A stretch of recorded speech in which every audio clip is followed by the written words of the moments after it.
Hi, everybody. Hello, I'm Ryan. I'm Bethany. And we are Ryan and Bethany Board Game Reviews. And today we'll be talking about Gravwell, 2nd edition. And this is published by Renegade Game Studios and designed by Corey Young. Alright, I have actually played the original version of this game, and I thought it was chaotic, good, fun. Alright, so... Ryan's a hipster. I played the first one. I was into Gravwell before the 2nd edition. I was into Gravwell before Gravwell. Alright, so, does the 2nd edition hold up to the first, or does it make any improvements? Let me first show you how to play, and then we'll get to talk about it. Alright, here's our board setup for Gravwell. Alright, so we've got all our spaceships in the middle there. That is the inner warp gate. And what we're trying to do is we're trying to make our way through this gravity well all the way until that outer warp gate. Along our way, we've got some space junk over here and over here. Basically, it's going to be more things that we can kind of grab onto because our engines don't work. We're trying to use gravity to move ourselves forward. Alright, so cards are going to look like this. Like this card, for instance, these blue cards, they say if there's a blue arrow, move towards the object that is closest to you that many spots. So you move towards, in this case, the things in the inner warp zone and the outer warp zone do not count towards things that are causing gravity to happen. So right now, the space junk out there is actually the thing that's furthest away. So if a player were to have played that card, they'd move ahead 8 spaces along the track towards the nearest space junk. We also have cards that push us off of the nearest gravitational item, the nearest ship, or basically they're called objects. Any object is anything that causes gravity, and that can be a spaceship or space junk, as long as it's not in one of those gates. So from here on out, I'm just going to call them objects. So this pushes off of the nearest object towards you. All right, then we have things like this. This is kind of like a tractor beam, right? So this is going to pull everything towards you that number amount. So in this case, it's going to pull everything on the whole board towards you 2 spaces. And lastly, if you're playing with 5 or 6 players, you unlock some additional cards, and some of them are this type, which kind of repulses everything away from you 2 spaces. So those are the 4 different kinds of cards you're going to be getting. We're going to be playing 6 rounds. We got a round tracker over here as well. And then over here, we actually have a little track that's really kind of nice. This actually tells you what all the different cards are that are in the deck that you might be getting and what they do. So this one says, move ahead 1 space, or move towards your nearest object 2 spaces. This one says, over here, move or repulse off of the nearest object 6 spaces. And then all the tractor beams and repulsors and all that stuff, it's all listed right there, so you kind of know what's going on. So the first thing at the beginning of every round is we're going to draft these cards. It's actually kind of a neat drafting mechanism. One card is going to be face down, and then a couple cards are going to be face up on top of it. And we're going to do that for every amount of players times 2. So let's say, I don't know, we're playing a 4-player game. We do that 8 times. And then you're going to go around and you're going to draft them. You're going to draft a stack. And so everyone ends up with 2 stacks at the end of it all. And you have some mystery cards. So like you didn't know what that 3rd card would have been. But now you have 6 cards, you're going to play all 6, and you're going to draft new ones every round. As far as the gameplay goes, it is all simultaneously. So we're all going to choose a card, and then we're all going to reveal it. But how do we know who's going to move when? Well, it's all based off of these element symbols. So here we've got one that starts with a D, someone that starts with a Z. We've got a W. They're going to resolve in alphabetical order. So the player that played this card is going to move first, because that might change then what the nearest object is for this character. And then that player is going to move their 8 spaces, and then this player is then going to move theirs. So you might be, maybe you were planning on going forward, but because of the way things change, now you're going to go backwards. It can be really, really chaotic, a lot of fun. All right, so maybe, one of those cards, because of the way things shifted, you thought you were going to go, let's say 10 spaces forward towards the end gate, the outer gate. But now, because of the way things modified, you'd actually be sending yourself backwards 10 spaces. That's awful. What can you really do about that? Well, not much. However, in this new version of the game, the new 2nd edition, there's these new cards, some new abilities you unlock. And then what I want to talk about first is the emergency stop. This basically allows you to discard this card, uncharge it, basically, in order to move 0 spaces instead of going backwards or not going the direction you want it to. So this can be very, very, very helpful. Every round, this kind of recharges itself. So once you spend it, it's now not charged anymore. But at the beginning of every round, it's going to recharge, so that way you can keep on using it. All these other abilities, every character has kind of their own that matches up with their character's, species or kind of ship it is or whatever it is. So for instance, this one has a sabotage, as a loot card, as a cloaking card. and they are charged once something happens. Like this one says, end your movement on a debris field. So that's like where these things start out, those debris fields. If you end your movement on one of those, you'll be able to charge that, and now you've got a special ability. This one says if you pass or land on the Merton Cloud, which is that crazy orange thing up there, if you do that, then you're able to charge that ability up. And they can be all kinds of abilities. They can be things like double movement, or they can say things like ignore something. Somebody else moves your ship with a tractor beam, and you can ignore that. Or you can steal somebody's card they used, or all kinds of different things. So all these different special abilities are different, and they're different per character. They're not all the same. And they all charge different ways as well. So we're going to be going out there. We're going to be going all over the board here, bouncing off of each other, all that kind of stuff.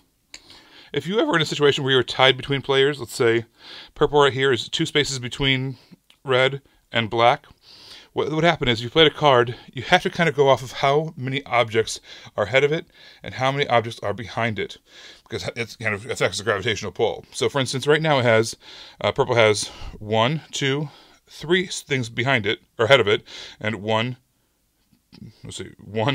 2, 3, 4 things behind it. So it's got more stuff behind it. So if it had a card saying, repulse off of the nearest object, and they're tied, in this case, it would bounce off of red because there's more objects behind it carrying more of that gravitational weight. Now the game is going to end once one player hits that outer warp gate. Now, for some reason, just because people are going forwards and backwards and forwards and backwards because of all this crazy card play, no one is able to make it out by the end of the game. Whoever is furthest ahead is declared the winner. There is no ties. You can never be on the same space as someone else. So there's no additional tiebreakers. Whoever's furthest ahead is declared the winner. First and foremost, this game is just plain and simple, chaotic fun. Like, that should be the tagline for the game. Chaotic fun. In space! Yeah, chaotic fun in space. It was hilarious just to watch all these things move back and forth and feel like, I have control, I don't have control. I have control, at least I can stop. I can stop. I can do that. Yeah. Okay, so what did the second edition of this game add? Well, first of all, it added another player. Yeah. Next thing it added was a whole lot of production quality. The ships are better quality. The insert is better. The board is fantastic art and all that stuff. The thing that you're probably going to get to in a little bit. So another thing it adds in is those special player abilities. There was always that emergency stop, but everybody had before in the first edition. But now the second edition adds 3 extra cards per player, so you have a total of 4 special abilities that you can use, charging them and using them, charging them, using all that kind of stuff. And each one is different per car, per spaceship. I said car, per spaceship. And each spaceship kind of has its own, like, yeah, that's what they are, isn't it? The space car. Each one has its own kind of backstory in the game, and if you read them through them, they're actually really funny. I read one that was like, this one is it's a racing spaceship.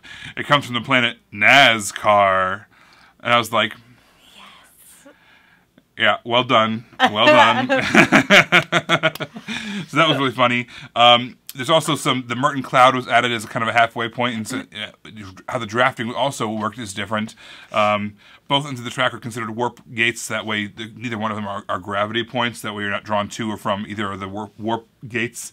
And there's also some additional fuel cards in there. There's now 40 of them total, although you only use like 26 of them if you're using just up to 4 players. And there's a new type of card as well, even, that kind of draws everyone, or no, what does it do? It pushes everything away from you. Yeah. And it only happens if you're in the 5 or the 6 player game. But yeah, so there is actually a whole lot added here. It doesn't fundamentally change really anything, but it does give you more options on your turn, as well as it looks a whole lot prettier. It gives you the idea that you have more control than you actually do. Yeah, you have more control than you would have had otherwise. Yeah, but not as much as you think. Not as much as you think you should.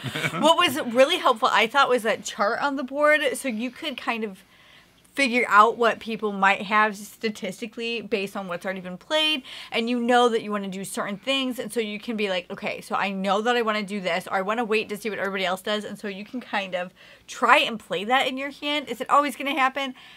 Absolutely not. But I like that they give you that, so you can kind of suss out what's there, what other things are going to do. If you know that a lot of forward cards have been played, you know that there's only so many of those, and chances have it that some of these other cards are going to be played. And I really like that they gave you that information. It was just posted right there on the board.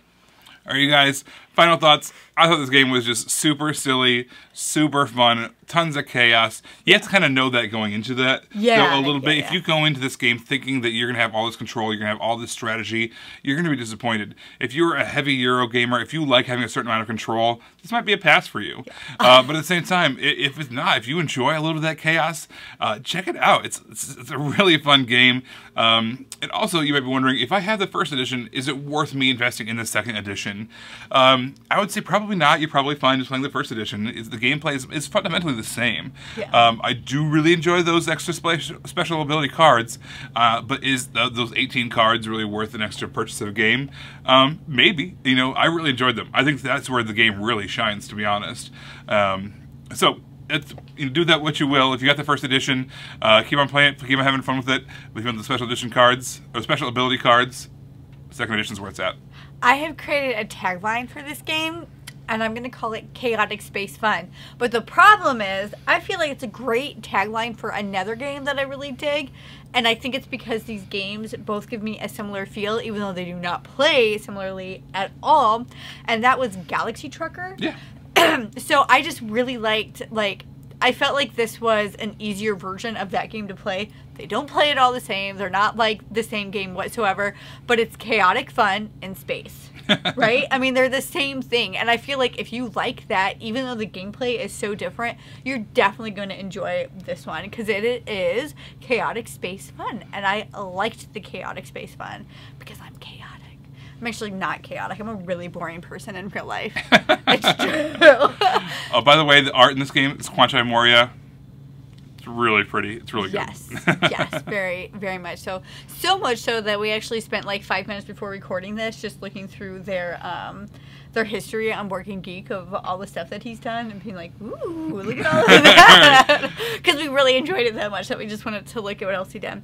Everybody, thank you so much for watching. Don't forget to subscribe so you can see our videos as they come out. And make sure to stay tuned to the very end for our Pounds and Inches segment. But until then, you can find us on Facebook. We're Ryan and Bethany Board Game Reviews.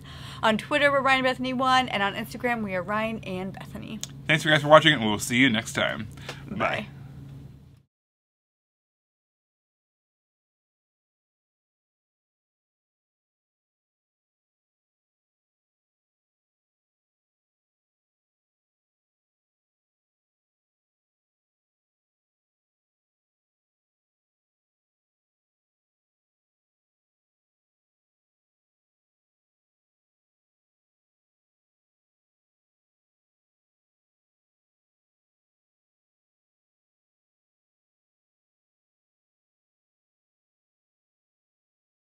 Hi, everybody.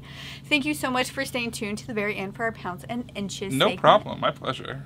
Thanks, babe. I guess I had to be here anyways, didn't I? Yeah, you're holding the box. Oh, well, I don't need to, actually, at this point. But yeah, it's true. I will anyways, because it makes me feel safe. Speaking of, I'm just like talking over. I'm like, okay, my turn. Speaking of chaos, so over the past year, I put on quite a bit of weight, and I was like really frustrated with myself because of that. Only because I had spent 2.5 years building up these great habits, and I was just like in a really good place physically, and so I was upset with myself that I had gotten to this point. But a couple of weeks ago, I was going through my emails, my work emails, just to try to clear them up and organize everything. And like I started laughing because every 2 weeks I was emailing my boss about what my schedule was going to look like because daycare was changing, because school was changing, because we didn't know what was going to happen. Can I work extra nights to try and save my time? And I'm like, no wonder why. Like, no wonder why this was happening. My life was just chaotic as you know, we were trying to juggle all of that. And then seeing all of that, because I knew it was happening in the moment, but I didn't really process it. But then seeing all of that all at once while I was going through my emails, all of a sudden I just had so much more compassion for past Bethany. Like, obviously this happened. It's not because you just stuck and you let everything go. There was so much chaos in your life that you didn't have the space to focus on the things that you wanted to. And so it just gave me a lot of compassion for my past self. And that was, yeah, that's basically it. Yeah, hopefully things are regulating now, and then we can kind of refocus on things that we had been doing so well before 2020. The disaster of a year that was. Yeah, I mean, there's good things that happened, but that wasn't one of them. Everybody, thank you so much for staying tuned to the very end for our pounds and inches segment. We will see you next time. Bye, everybody. Bye.